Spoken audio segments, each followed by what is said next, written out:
It was supposed to be a relaxing getaway. My girlfriend Sarah and I booked a charming cottage just outside the city, a superhost listing with glowing reviews. The host, a woman named Martha, was incredibly responsive, almost immediately messaging us after booking with detailed instructions and local recommendations. "Enjoy your drive, the weather looks perfect for a sunset arrival," her first message read. A little odd, perhaps, but we dismissed it as good hospitality. When we arrived, the cottage was immaculate, exactly as pictured. A welcome basket sat on the counter. Minutes later, Martha messaged again. "Hope you found the key easily. The fresh croissants are from the bakery just down the road. They're best warm." We hadn't even unpacked yet, and the bakery was miles away. A subtle unease settled over me. Throughout the evening, her messages continued. "Enjoying the Netflix? That's our favorite show too," after we'd just put on a series. "Don't forget to close the blinds in the bedroom. It gets chilly at night." These weren't generic tips. They were responses to our actions, our private conversations. Sarah and I began to speak in hushed tones, feeling an invisible presence. The next morning, paranoia gnawed at me. I started searching. Under a small, decorative clock in the living room, almost perfectly camouflaged, I found it a tiny pinhole camera. My blood ran cold. I showed Sarah, her face draining of color. We immediately packed our bags, heartbeats thrumming in our ears. As we drove away, my phone buzzed. It was Martha. "Leaving so soon? Did you find what you were looking for?" I needed solitude, a complete escape from city life. So I booked a remote Airbnb cabin deep in the woods of Vermont. The listing promised peace and quiet, and initially, it delivered. The drive was long, cell service dropped miles back, and the silence upon arrival was profound. The cabin itself was old, with creaky floorboards and a faint smell of pine and damp earth. On my first night, I heard faint scratching sounds from the attic. An old house, I told myself, just mice or squirrels. But then, I noticed little things. A cupboard door I swore I'd closed was slightly ajar. A book I'd left on the bedside table was now on the floor. Nothing major, just enough to make me pause. One morning, I went for a long hike.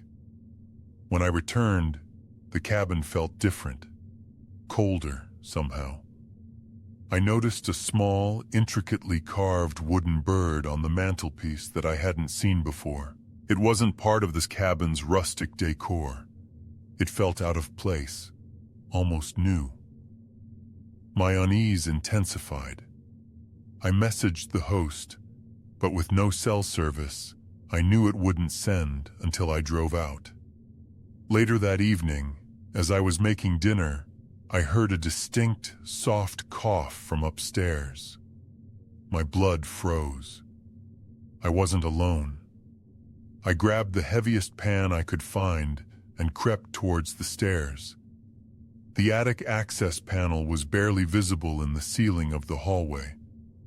As I stared up, a small, dark object fell from the panel, landing with a soft thud at my feet.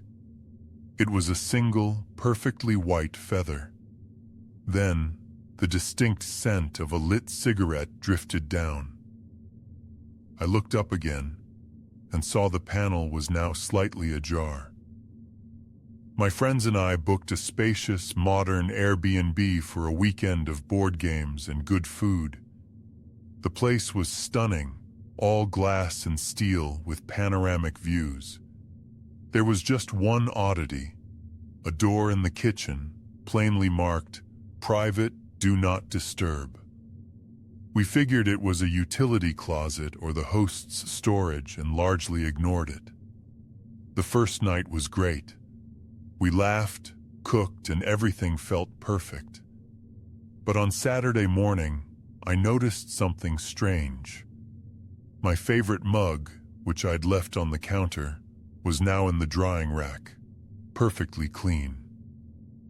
I distinctly remembered not washing it. Later, my friend Mark mentioned his phone charger, which he'd left plugged in, was now neatly coiled on his bedside table. Small things, easily dismissed as forgetfulness or someone tidying up. On Sunday, as we were packing, my friend Lisa found a guest book on a shelf, tucked away behind some decorative plants. It was a beautiful, leather-bound journal. We flipped through the first few entries, all glowing reviews from previous Airbnb guests.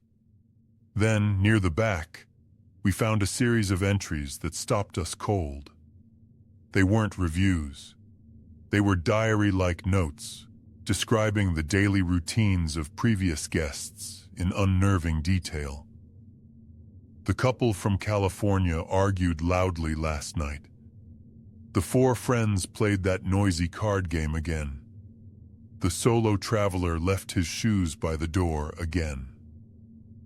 The handwriting was always the same, and the dates stretched back years. We looked at each other, dread creeping in. Then we noticed a fresh entry at the bottom of the last page, dated that very morning. The four friends are packing up. They still haven't noticed the door isn't locked on my side. We all turned slowly to the bolted door in the kitchen.